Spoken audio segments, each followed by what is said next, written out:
Apa kabar Bunda? Kabar saya baik, bagaimana dengan kamu? Saya kabar baik, terima kasih Bunda sudah memberikan kesempatan kepada saya untuk berjumpa dan mewawancarai Bunda. Nama saya Ami, saya adalah salah satu anak di Yayasan Kasih Mandiri Bersinar. Dan pada siang hari ini saya berkesempatan untuk berjumpa dengan Suster Alexa Yonsion BSMJ. Beliau adalah Bunda kami, Bunda anak Yayasan Kasih Mandiri Bersinar. Dalam rangka menyongsong Pesta Perak Yayasan Kasih Mandiri Bersinar tanggal 31 Mei tahun 2021, saya mewakili anak-anak Yayasan Kasih Mandiri Bersinar untuk mengabadikan pesan Bunda, pesan spiritual, dibuang sayang, disimpan jangan. Pesan ini sangat bermakna bagi kami anak-anak Yayasan Kasih Mandiri Bersinar. Pada perjumpaan pertama, saya ingin mendengarkan cerita awal berdirinya Yayasan Kasih Mandiri Bersinar. Bunda adalah seorang pendiri satu-satunya Yayasan Kasih Mandiri Bersinar. Bunda sebagai pendiri Yayasan Kasih Mandiri Bersinar, saya memang ada di dalamnya. Saya adalah anak Yayasan Kasih Mandiri Bersinar, tetapi alangkah baiknya jika kami mendengarkan langsung dari Bunda, supaya menjadi sejarah dan kenangan yang tidak terlupakan bagi generasi anak-anak Yayasan Kasih Mandiri Bersinar. Juga supaya cerita ini tidak hanya sampai berhenti pada saya, supaya semua orang dan keluarga besar Yayasan Kasih Mandiri Bersinar dimanapun saat ini berada, supaya menjadi sebuah kenangan dan menjadi rasa syukur yang teramat dalam terhadap Yayasan Kasih Mandiri Bersinar. Bunda boleh mulai menceritakan kepada kami semuanya. Selamat siang, selamat jumpa. Ini anak saya yang sudah mandiri. Dia bernama Ami. Baik, cikal bakal Yayasan Kasih Mandiri Bersinar ini kita mesti kembali kepada Tuhan.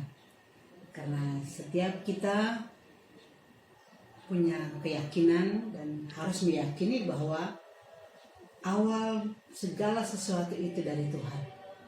Jadi Kasih Mandiri Bersinar pun awal mulanya itu dari Tuhan. Saya yakin sekali sehingga sampai saat ini kita boleh berada. Nah, awal mula Yayasan Kasih Mandiri Bersinar ini dari sebuah perutusan. Tahun 1995 saya adalah seorang mahasiswi di Filsafat Teologi Kentungan Yogyakarta di sebuah universitas Sanata Dharma. Biasanya di Kentungan itu untuk para frater setelah tahun yang ketiga tahun filsafat ya, selesai tahun filsafat itu para frater mempersiapkan diri untuk masuk tahun teologi. Dan jeda antara tahun filsafat dan tahun teologi itu biasanya 1 tahun yang dinamakan tahun orientasi pastoral yang disingkat TOP. Nah, apa yang dilakukan pada masa TOP, tahun orientasi pastoral itu? Untuk para frater, mereka adalah calon pastor, jadi mereka akan mengisi waktu live-in mereka itu selama 1 tahun di paroki-paroki yang diutus.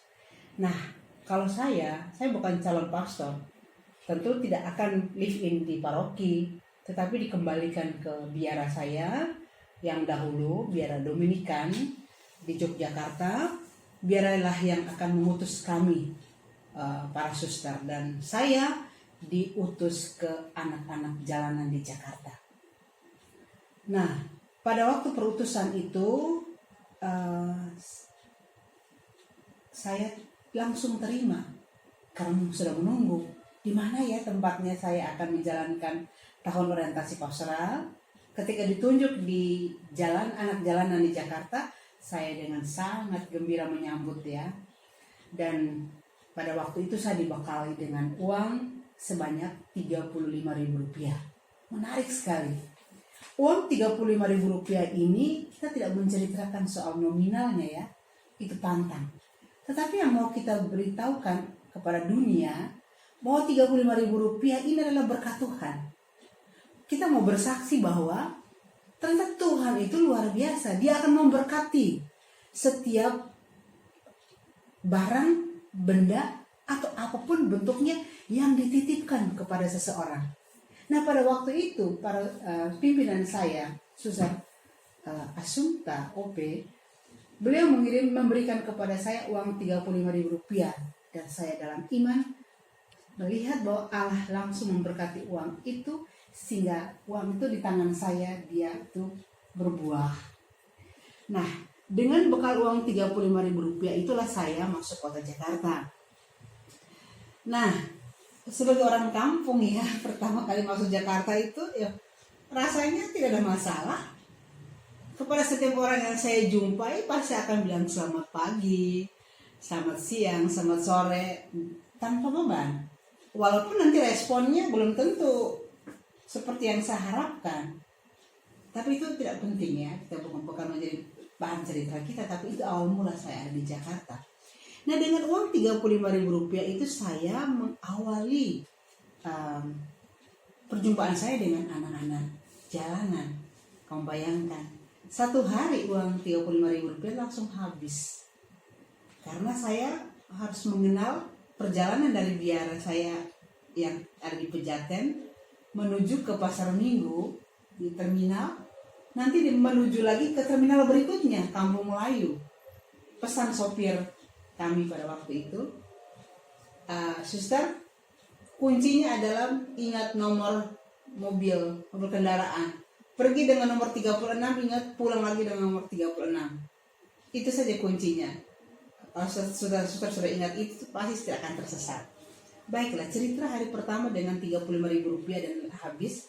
Besoknya apa yang harus saya buat? Saya harus mulai dengan mengamen. Dan tentu tidak mudah. Saya siapa dan anak jalan itu siapa?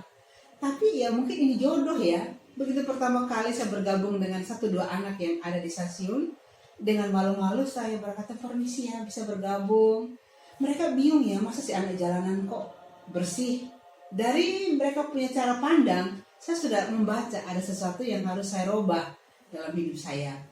Dalam cara saya berpakaian dan cara saya tampil ya, tentu harus ya sesederhana mungkin ya.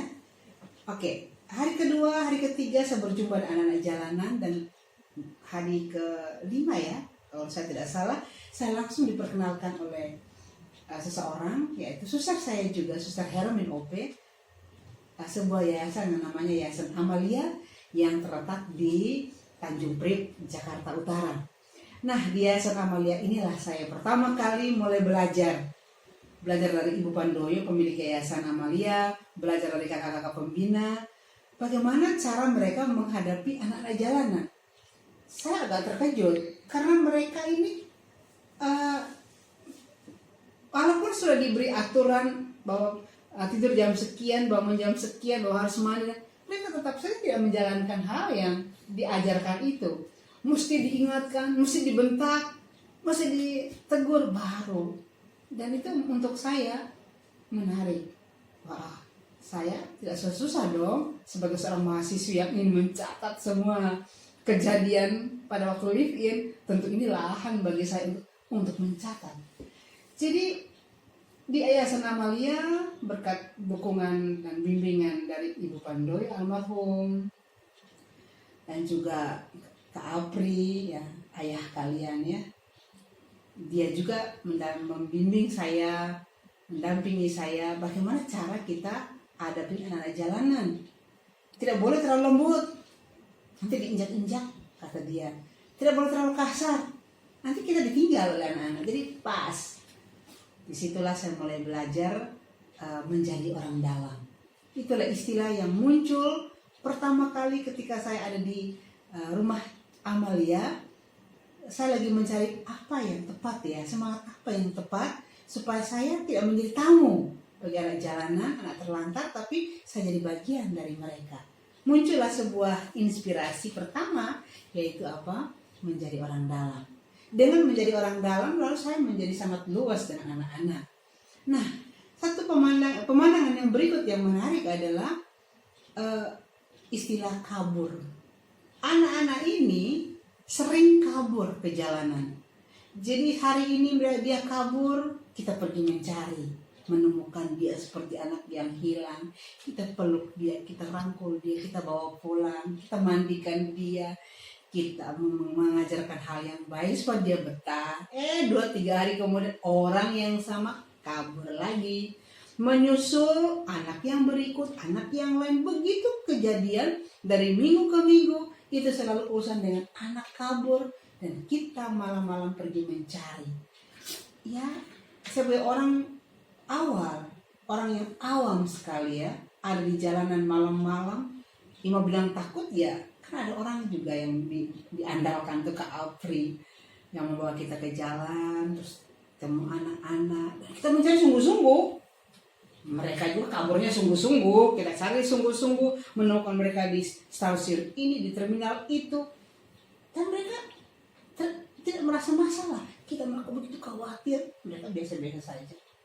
Dan seterusnya, yaitu bahwa setelah dari Amalia dengan pengalaman yang menarik tadi, saya lanjutkan lagi live-in saya itu di stasiun Senen.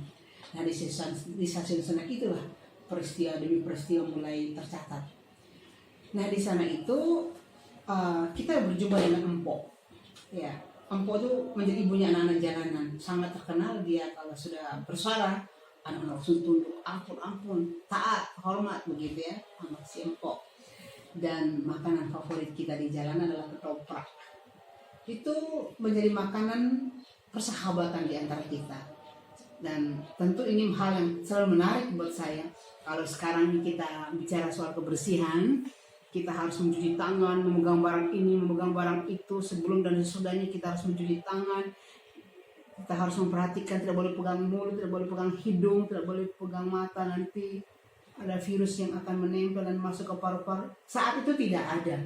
Jadi, ayo makan, ayo minum, kita langsung bergegas menyantapnya. Karena apa? Unsurnya adalah ada kegembiraan, unsur sukacita. Kebersamaan itu nilainya paling tinggi, sehingga begitu ada bersama, ajak makan bersama, kita langsung santap bareng. Satu bungkus ketoprak dibagi rame-rame, dan tentu makannya itu tidak pakai sendok kan, ya tangannya masing-masing yang tidak cuci itu ambil berbagi, tetapi nyaman. Seperti kamu lihat saya sampai saat ini kan tidak menjadi orang yang bekas menderita penyakit gara-gara kotor motor di jalan. Satu hal yang saya syukur, Tuhan pelihara saya, Tuhan pelihara anak-anak. Jadi sampai kita melewati masa-masa yang memprihatinkan di jalan, tapi kita nyaman. Dan persahabatan itulah sampai lahirlah Kasih Mandiri Bersinar yang saat ini ada. Wow, cerita Bunda sangat menarik dan membuat saya merinding, dan banyak hal positif yang disampaikan melalui cerita Bunda untuk sahabat Kasih Mandiri, anak-anak Kasih Mandiri Bersinar. Sampai di sini pada perjumpaan pertama ini. Nantikan kami pada perjumpaan selanjutnya. Terima kasih sudah menonton kami.